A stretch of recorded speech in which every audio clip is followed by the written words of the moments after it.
hovoriť o niekom, že proste ona bude likvidovať LGBT, nebude ich podporovať a ona, ktorá hovorím, je to teraz veľmi jednoduché, čo poviem, ale presné, tak prečo sa oblieka, prečo nosí módne doplnky od známych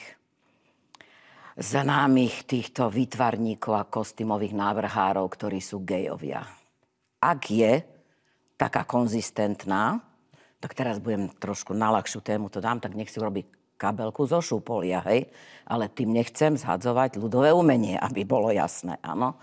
Čiže ja, keby mne po 50 rokoch ponúkli, aby som robila ministerku kultúry, ja sa tak zlaknem, lebo to nie je jednoduché. To není o tom sedieť a toto zrušíme, tomu dáme, to nedáme. To vôbec nie. Pani ministerka Hroncová, ktorá bola v predchádzajúcej vláde, Odorovej vláde, tá robila toľko vecí, čo sa teraz dozvedám. A my sme o tom ani nevedeli, dobrých. Chodila po celom Slovensku, po múzeách, po knižniciach, kde prvýkrát videli ministra alebo ministerku kultúry, ktorá za nimi prišla.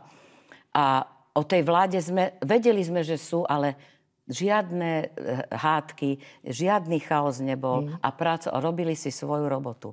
A tuto len počúvame nezmysly, hlúposti, tuposti. Ja som z toho hotová, ja mám z toho veľmi zlý pocit a že toto sme sa po 89.